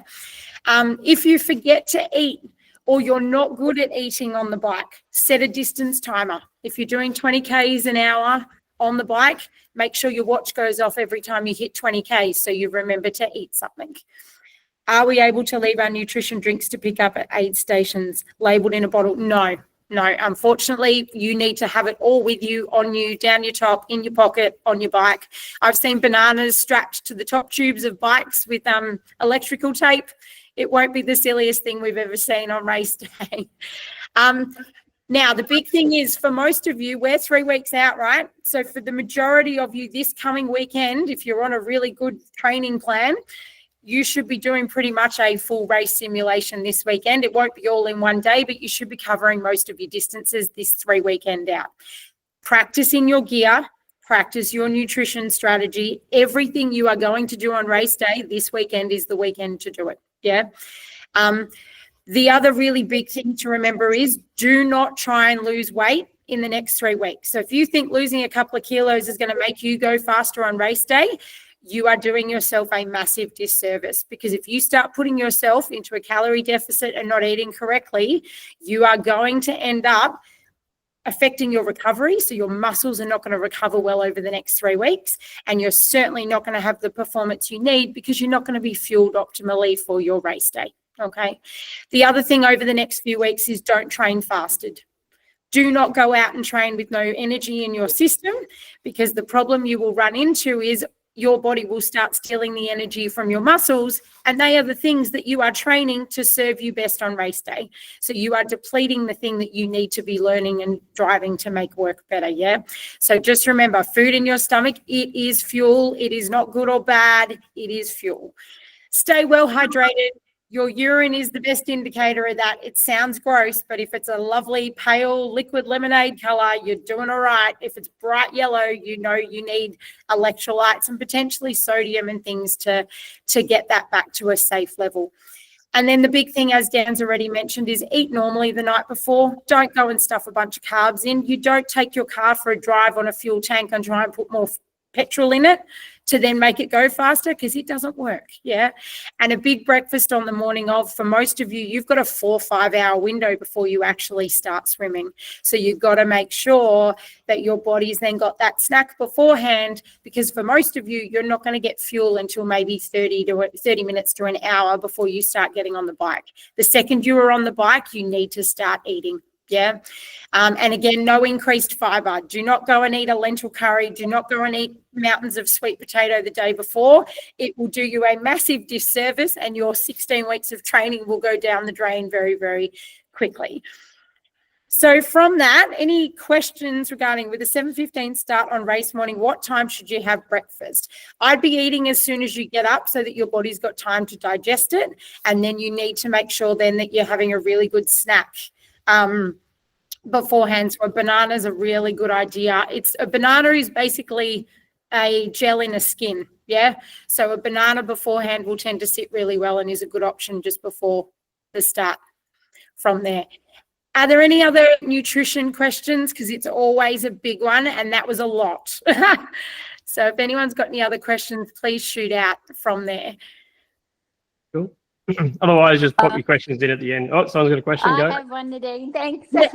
I just wanted to go back over the gel and liquid one. Just on the race course, the electrolyte drink that they have is like one of those 1000 precision ones, and it doesn't have any carbs in it. Okay, that's good. That's great news. But you need to be eating your sugar. Beg your pardon? You need to eat your sugar. Yeah. So just when I was planning it, and before, I was like, well, can you have? I knew about the not washing your gel down with a carb electrolyte drink, but can you wash your gel down just with that precision electrolyte drink, so you don't have water? Yeah, if you're not washing sugar with sugar. That's where your body sugar goes. And sugar, not sugar and because there's not too much salt or anything in the gels, so that's okay. Yeah. Yeah, as long as it's electrolyte. What you don't want to do is overload on the sugar, because your body will get sick of it. And if you've ever had cramps or anything on race day, that's where it starts to pull off. Someone just asked about Cramp Fix. Does it work? Listen, I would tell you, it works for some people, it doesn't work for others. If anything, it's a distraction from your cramp because it tastes like crap. That's probably the greatest thing to remember with Cramp Fix. It does tend to, it's basically pickle juice with a bit of strawberry or lime flavoring in it, and it is salt. Yeah, so that's part of the reason why. Tips for preventing getting a stitch on the run. Dan, do you want to answer that one? Yeah, I'm going to talk in a minute about how to deal with all the stuff that goes wrong. So I might address those in a minute. Yeah. So cool. What do you think about salt tablets if you are sweater? Listen, they're really, they are helpful. You just need to have practiced using them. Don't make race day the first day that you've used them. Yeah. And that's a couple of things I was just going to say with anything nutrition based. When it goes wrong, it can go really wrong.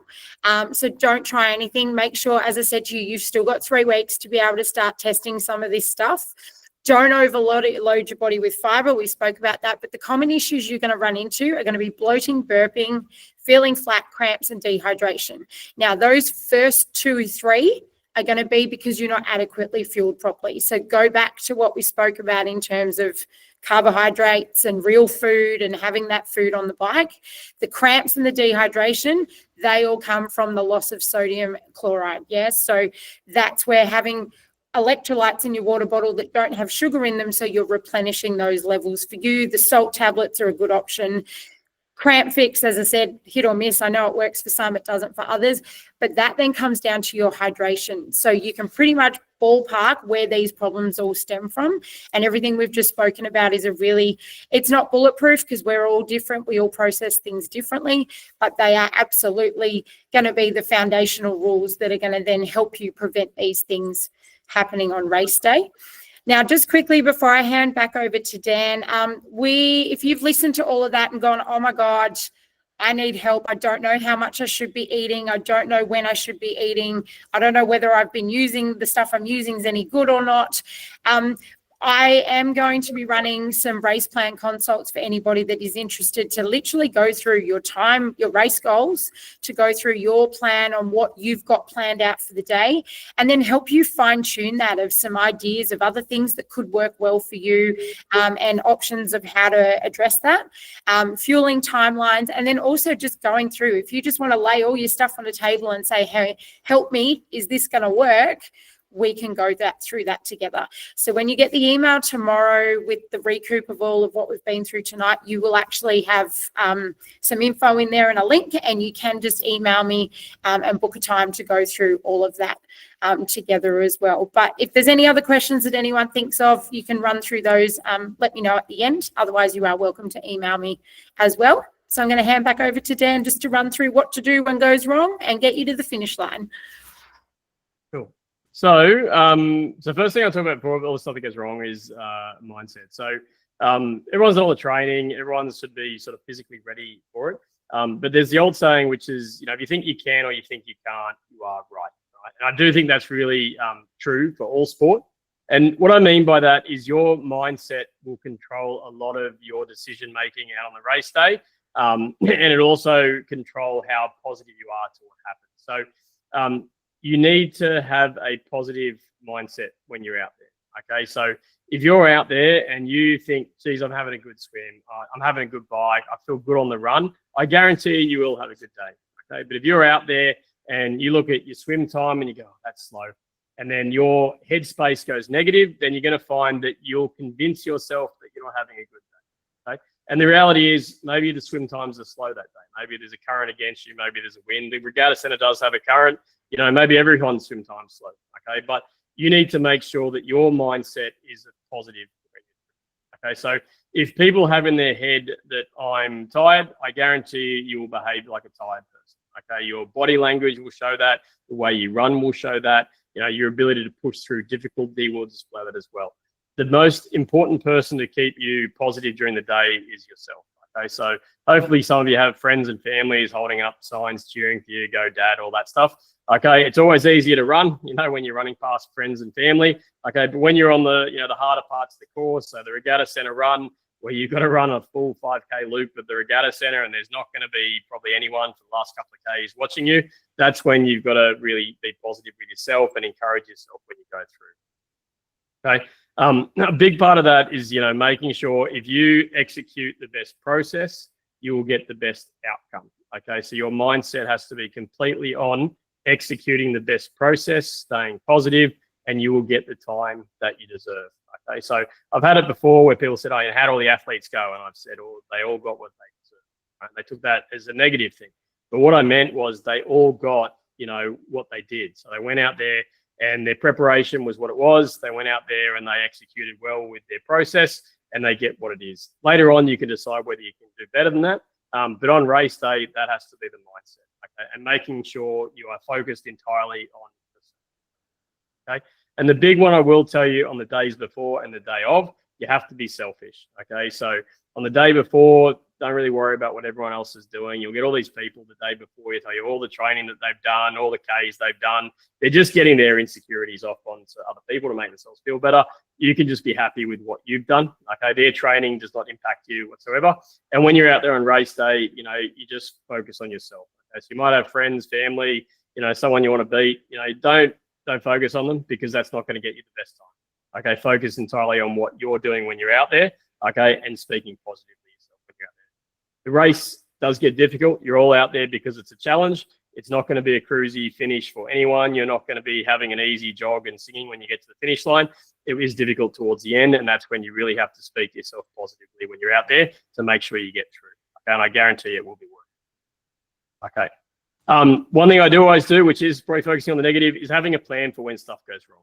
Okay. The reason I say this is because if you kind of decide what you need to do before race day, it's very easy to deal with it because you've already made up your mind what you're going to do. If you're there on race day and something you didn't sort of plan for happens, maybe you cramp, maybe you get a stitch, maybe you lose your goggles, maybe you get a flat tire, and you haven't really planned for that, it's sometimes very, you know, it'll get you worked up, you know, and it's difficult to deal with. So I'm going to run through the couple of things that can go wrong. Okay, and I'll give you a couple of solutions that you can do. And then if it happens to you on race day, just go, okay, you know, that sucks. But I already decided what I was going to do. I can rationalize this will cost me a couple of minutes of race time, big whoop over a 6-7 hour day. That's okay. I'm going to be 2 minutes slower, but I'm not going to make that affect the rest of my day. So in the swim, the things that will happen is you could lose your goggles or they get fogged up. Okay, so if you lose your swim goggles, that's a pretty rough one, but you can decide, you know what, I'm here. I'm going to close my eyes when the eyes are in the water and I'm going to swim. All right, that's what you're going to do. If they fill with water, you know, you just stop, you swim to the side. Okay, you take the goggles off, you clear them out, you put them back on, head back down, and you go again. Okay, same if they get fogged up. Okay, swim to the side so you don't get swum over. You only swim a couple of meters to the side, tread water, unfog them. Okay, just fill them with water, dip out, put them back on your head, off you go again. Okay, don't get flustered by any of it. If you get knocked around in the water, okay, same thing. You might cop a mouthful of water because you get a splash in the face. Maybe someone swam over you, whatever, around a turning buoy. Again, just swim to the side, take a breather, and then get back into it. Remember, when you're out there on race day, there will be all the safety guys on the paddle boards. You're allowed to grab onto the paddle boards. Okay, you're not allowed to. Don't look like you're struggling too badly. Okay, otherwise they will take you out. But you're perfectly allowed to go up, grab on it, and get your breath back. That's perfectly okay. So if you're not a confident swimmer, swim up to one, hold on, just say, hey, I need a breather, and they'll just sit there and let you do it. Okay, so if anything sort of goes wrong, you know, most of those paddle boards are not far away. So you can just swim to one, take a breather, do what you need to do, and get back in. Okay, the water is cold when you get in. Just be mentally ready for it. But if you jump in and you go, geez, this water's cold and my face hurts, just do some breaststroke for a bit. Okay, so you don't need to swim freestyle for 1.9K. You can do breaststroke, backstroke, you can do butterfly if you want. All right, but you just be in there. All right, and then you just get comfortable when you get used to the water temperature, put your head back in, and off you go again. That's okay as well. All right. Again, you know, even if you did breaststroke for a bit, you probably lose a little bit of time, but big whoop, 6 hour day. All right. If you get anxious in the water, which a lot of you probably have that problem sometimes, all right, make sure you're prepared for it. As in, don't get, you know, go on the, when you jump in the water, don't be the one on the inside line, be on the outside line. But as soon as you jump in, just swim a meter to the left so you get your own space. Okay, if you get anxious in the water and you feel like you're panicking a little bit, just swim up to one of the guys on the paddleboard, sit there, get your breath back. You can do it for 5 minutes. When you feel okay, get back in and go again. Okay, but make all these decisions before you get there on how you're going to deal with it. When you get there, it's fine to take a few minutes doing anything. The main thing is that you get back in and you keep going. All right. Things go wrong on the bike. So first thing I'll say is, do you have to jump in or dive in? All right. So when you go to the water, you can slide in, you can sit down and slide in, you can jump in, you can dive in, whatever's most comfortable. And you will see all of those. You'll see the top guys dive in like it's the Olympics. You'll see the people towards the end just do little plops into the water, and you'll see at the back, you know, you get people that just drop in. Personally, I wouldn't dive in because I'd be scared of losing my goggles. I'd probably just sort of pin drop in. And as soon as I landed, I'd just start doing freestyle. And that's what I'd probably encourage most people to do. They're out there. Okay, unless you're used to diving with goggles on. But it's also, I guess, you know, the water's cold because it's slightly less difficult to go feet first than head first. All right. The bike is very much controllable. All right. So the very first thing I'll say is make sure you get your bike serviced in the lead up. Okay. So now is a great time to put your bike in. A lot of you have spent a lot of time and money to get there on race day. So I would be telling you, don't make sure it's serviced, make sure you have new tires, make sure you have a new inner tube, all the things that prevent you getting a flat, because that's the biggest concern that you're going to have on race day. If you have tubeless tires with sealant in it, make sure the sealant is topped up. Okay, I can tell you lots of stories of people that had it set up and did not realize they needed to top it up. Okay, and so they were just running on hope when they're out there. So make sure you've got that ready to go. If you've got inner tubes on your bike, make sure you know how to change it, right? So if you don't know how to change a tire, that's okay, right? Maybe you should go run a tubeless setup so that your risks of having to change it are far reduced, okay? If you do get a flat on race day, it's up to you to fix it, all right? So there is no one riding around that's going to help you, okay? There is a sag wagon that will pick you up, but there is no one that's going to help you change it. So make sure you know how to change a tire, but also make sure you've done absolutely everything to minimize the chance of getting it. So new tires, new inner tubes, newly serviced bike, your odds of getting a flat are really low. All right, so just make sure that, and make sure you inflate your tires to the right level. Okay. The other couple of things that can go wrong on the bike are using a power meter or a heart rate monitor and losing your little external control. All right, so make sure you've changed the batteries and all your stuff. Make sure you've charged everything. Make sure it's all good to go. If it does happen, that's okay. You've done enough training to have a good feel for what's going on. But just go, you know what? I kind of know what it should feel like, and you just go after it. Okay, so if you lose that stuff, don't panic, don't worry, don't let it affect your day. Just go, you know what? I'm going to have less data on my graph when I get home. Okay, and now I'm going to have to go off field, which is not a bad thing. All right, should we get bike service as close as possible to race? I would, Raphael, I would always say you should get them serviced a couple of weeks out. The reason I say that is so that the bike shop has time to fix anything that was not easy to fix. Okay, so if they service your bike and you need a part that requires ordering, you know, that could take a couple of days, and most bike shops are pretty busy. So if I were you, I'd be taking it to the bike shop this week and getting it done. If you've got tires that are 2 weeks old, they are just as good as new. And I would always actually encourage a couple of weeks out so that you can go ride it. And if there's something wrong with anything they've done, that the gears skip or something's rubbing, you can take it back and get them to fix it. Okay, you don't want to discover those things on race day. So I would always say a couple of weeks out, Raphael, is when you should do it, which is now. Okay, cool. All right. On the run, the big one is cramps, which I will talk about in a minute. getting blisters, or just getting tired. Okay, so cramps is one that I will address. All right, so cramping is not a straightforward thing. So if you go read the internet, there'll be some that say it's a salt imbalance, which it is related to, but there's no clear evidence. The reason I say that is if you go out, you can't reproduce cramps most of the time. They only tend to happen on days like race day. Cramping typically can happen if you go further than you're used to or faster than you're used to. Those are the two main times that cramping will happen. And for all of you, that's probably further than you're used to, which is the half Ironman day, and potentially harder in terms of, you know, you're all trying to run a good time or whatever when you're out there. The best thing to do when you cramp is there is plenty of evidence that if you get salt underneath your tongue and you slow down, the cramps will ease up. Okay, so there's the old adage of pickle juice, which used to be people actually having pickle juice, but nowadays they make products and call it pickle juice. But it's effectively just salty water. All right, so if you grab the salty water and you pop it underneath the tongue and you slow down. So if you're on the run, as soon as you get signs of cramping, don't try to run through it because it'll just get worse. You need to slow down, walk for a couple of minutes, try to get salt underneath the tongue, and then hope that they ease up and then you get back into it. If you try to push through it, chances are it'll get worse and worse, and you'll go from a little bit of cramping and being able to jog a little bit to walking and hopefully that your hamstring doesn't hit, okay, when you're walking along. So definitely that is the best way to address the cramps. There are products out there like Cramp Fix, which is a spray, which you spray underneath the tongue or on the tongue, which is trying to reset something in the brain that they're not quite sure of to ease it up. The other one, you can just take a little canister of salty water if you want. The other option is when you get to the aid station, sometimes they have pretzels and things that are salty, go lick them. Do your best. Ironman used to give out Vegemite, which was for the same reason. You know, actually Vegemite tastes pretty amazing when you're, 40 Ks into a marathon at Ironman. But you want to get the salt underneath the tongue to try to reset the brain.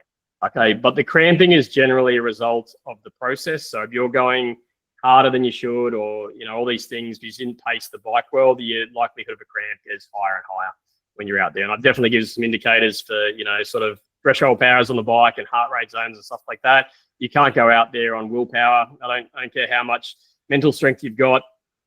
You can't out mental tough physiology. It is what it is. So pacing yourself is really critical when you're out there. Blisters is a controllable. So if you wear your socks, use your talcum powder, you can minimize that. You can always get the blister packs as well if you want to try to put on. The only difficulty is on race day, there's no special needs bag to sort of get from.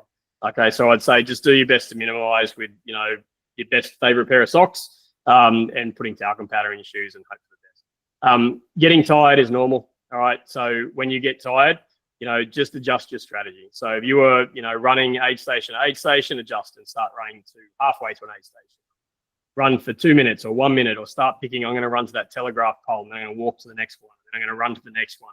Okay, and just do what you can. So adjust your strategy as you get through. Okay, and, you will be the best one to guide that, and just pick small targets.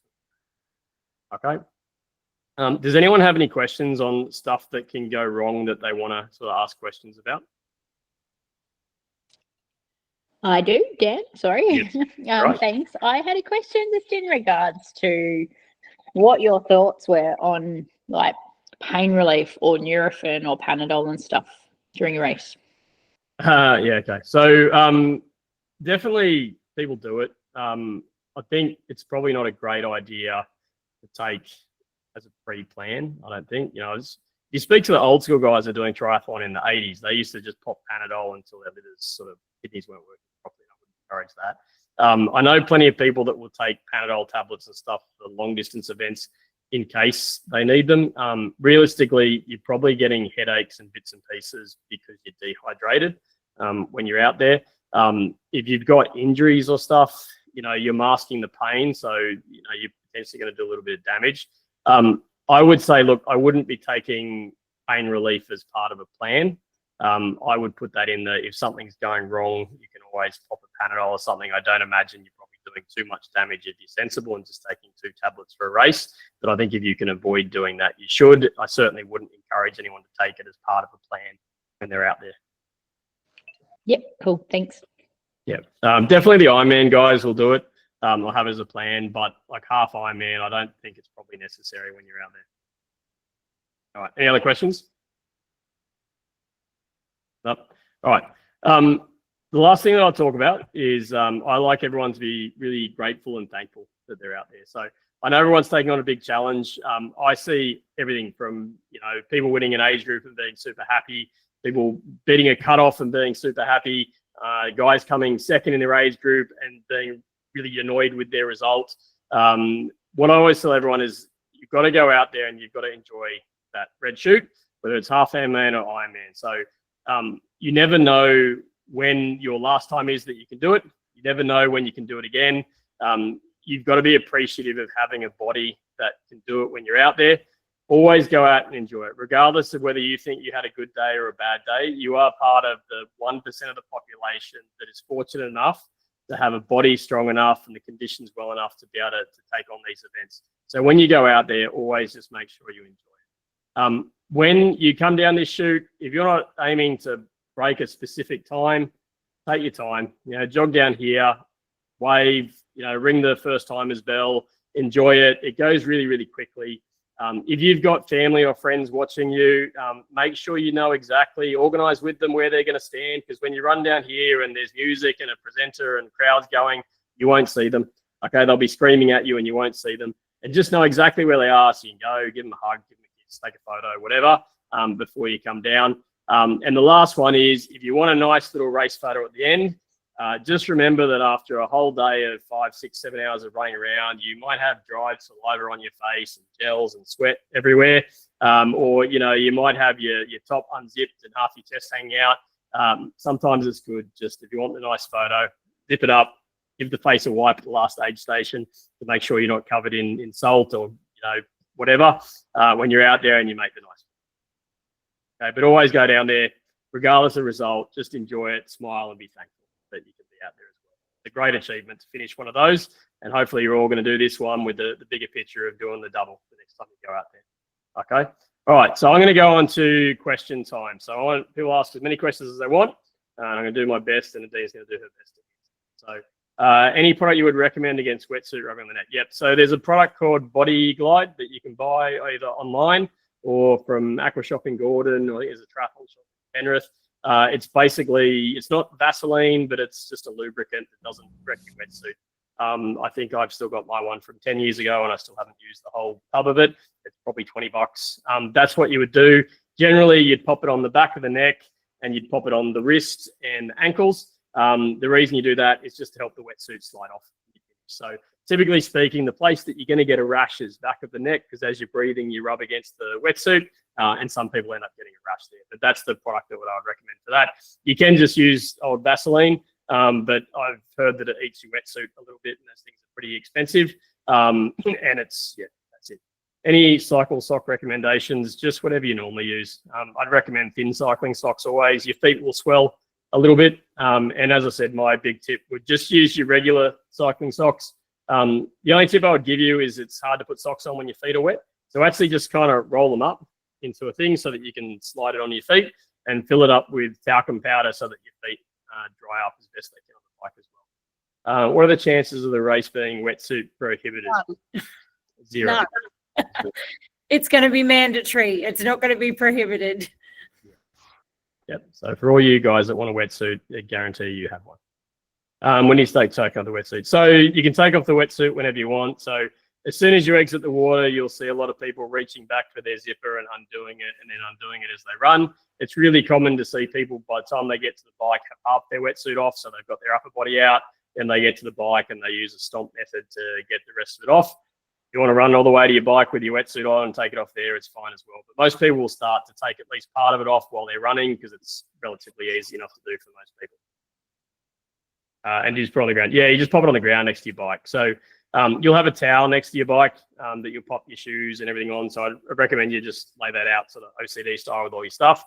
When you finish, just chuck your wetsuit on the ground and then you'll get the wetsuit later on.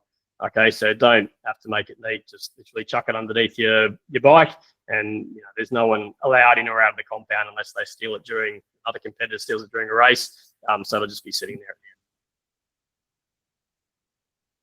All right. Any other questions? I'm not aware of foam goggles being banned. I've not heard that rumor. Unless you've got something I don't know, I've not heard of them being banned because I think they were a sponsor of Ironman, weren't they? So I'd be surprised if they were banned. I think the ITU guys can race in them as well. A stitch. All right. So a stitch is most likely your diaphragm cramping, right? So you have a diaphragm that pulls up and down, and that's job is to, when it pulls down into your abdomen, it helps your lungs fill with air, and then it pushes back up to push the air back out. If you get a stitch, the easiest way to deal with it is to take your hand and dig it up underneath your rib cage and to massage your diaphragm. It's going to be really uncomfortable and it's going to feel yucky, but that is the best way to do it. So the best thing to do is take a big breath out, have your fingers, do my best on the screen, jam it up underneath your rib cage. It'll feel really uncomfortable, and then just sort of massage and slow down, and it should help. Okay, so mostly you'll get a stitch when you're doing heavy intensity exercise. It is literally one of the muscles to help you breathe, having a cramp throughout there. Okay, but that's probably the best way to do it. But slowing down is probably the big one. Is there a specific? Do you get stitches a lot, Amy? Is that a problem that you normally have? Yeah. Okay. When does it happen? Run or swim? Run. Yeah. So it's probably to do with your breathing dynamics when you're breathing. But best way to do it is to just sort of reach under and try to massage your diaphragm, which is just yuck. You can test that one out when you're running, and hopefully it works. Will I be there for the start of the swim? I don't know whether I'm a reassuring person, but I will be there for you when I'm there. So I won't tell you about the bull sharks in the water. Nadine will be there. She's better. I'll give you a hug. It's fine. I'll be there. Yeah, I'll be there. Yeah, you'll be fine. So I'll be there. So when you're out there, I will be on the hill somewhere overlooking the water, so you can go find me. I'll have my one body shirt on. You can come up to me and I'll help you with your panic attacks or whatever. Dean will cover you. All right. Any other questions? Hey Dan, that body glide that you were talking about, can that replace like chamois cream, like for the bike type area? No, Nadine's like, no. I'd probably say no. I've never seen anyone or heard everyone using it for that. The chamois cream is probably a different product. Yeah, I'd stick with chamois cream, Jess. Yeah. Yeah. And like, will that stay on if you put it on before the swim, or do you have to kind of get down in there before you get on the bike? Put a lot on. Put a lot on. Got it. Put a lot on. It should last to some degree. If you've got the wetsuit on and stuff, maybe just overdo it on the day. It'll stick to your chamois as well in your tri-suit. But yeah, just put a lot. Oh, got it. Thanks. Dan, quick question about the practicalities of sunscreen and stuff like that. For those of us who tan if there's a full moon, or burn if there's a full moon, I know that we have to apply the tattoo to your arm so that they can fish the dead body out of the water and work out which body it is. Obviously, I would be a sunscreen first and just a shed load of sunscreen. Is there a practicality about how to do that and not have things not apply correctly or anything like that? You mean popping the sunscreen over the tattoos and stuff, or how to pop it on the day? Yeah, it should be fine to pop sunscreen over the top. Maybe use one of the spray cans or something so that you don't have to like physically rub it in as much. I know half Ironman not as someone said the sunscreen spray. That's what I'd probably recommend you do, because you can also, if you burn easily, there's no reason you can't reapply sunscreen yourself during the race. So at Ironman, they'll actually have helpers there that will do it for you.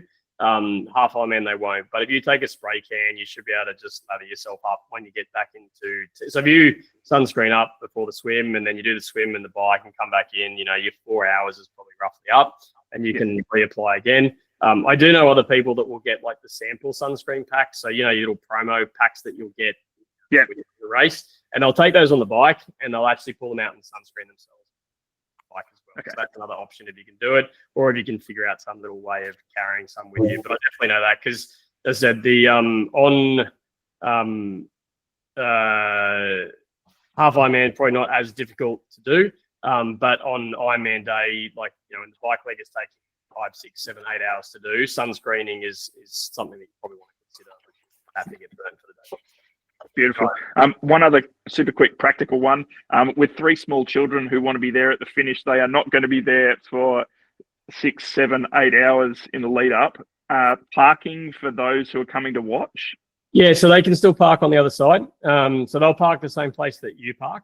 They've just got to walk across. So they'll park on the other side of the regatta centre. They'll have to walk across. Once the race is on, you'll find there's like people out there guiding traffic. So they'll have to cross over parts of the run course, not the bike course, but the run course. But they'll have like people with like little, lollipop ladies holding a chain across, and then she'll pull it up, and you'll get 20 people cross quickly, and then she'll block it off so the people don't get in the way. So your kids will be able to definitely come watch. But if they are watching, they can probably it's the best place to probably watch from is the car park side anyway. Once they get there in that sort of, there's that little intersection where there's like 4 different directions going. So if you'll sort of hang there, you'll get seen lots of times by your family because they'll see you every 5 to 10 minutes. It's usually a pretty good spot, but if they hang there, it's the best place to be. Just make sure you've got kids that they've got drinks and stuff, because the walk up to where the food is probably a bit of a pain with you. Perfect. Thanks so much, mate. It's all right. We aren't allowed to drop things off to friends and family. No, you're not allowed outside assistance during a race. So you can't pass things to friends or family during an event. So that includes clothing, drinks, Panadol, anything. The only person that you can get stuff off is someone else within the race. So someone else in the race can give you a gel or a spare tire or a canister to inflate your tires. You can't get anything off as a spectator or family. Friends and family can definitely bring camping chairs, so that's pretty common. Camping chairs, eskies, you'll see, same as watching any sport, that's out in the open road. People will just go settle up for the day. You can't bring a barbecue, but they could definitely bring camping chairs and hang out on the grass in the shade somewhere. Okay. I don't know about bottles of wine. You can try that one. I don't know that I've seen anyone. Well, I've definitely seen people drink beers, so I'm sure they can drink wine if they don't get too rowdy. So, Henry, just make sure your kids don't drink too. All right. Any other questions? That's it. All right. Cool. So, what I am going to do at the end of today, we've recorded all this, so you'll be able to watch it again or go through the bits that are important. I will send this through to everyone tomorrow night, Wednesday at worst. If anyone has any questions at all, feel free to shoot me a question when they go through. That's absolutely fine. We obviously do coaching and training plans and help our athletes and stuff like that. So quite happy to help people out if anyone has any questions at all. I will be out there on race day, so if you have any last minute problems or whatever, feel free to come up and ask me. I don't know what everyone here looks like, but everyone knows what I look like now. Nadine's got kicked out of the pool and got into the car. And so we will be out there on race day as well. So feel free to ask us at all. But the big one is, if anyone needs anything between now and race day, just shoot me an email. I'm happy to help. I'll give you this presentation in video form tomorrow, so you can go watch it. You can go through any of the sections again. Any more questions you've got, just shoot them through. Has anyone got any last minute questions? Otherwise, I wish you all good luck, and I'll see you all in around about 3 weeks. Hopefully all having great race days. All right, guys. Thank you very much for your time.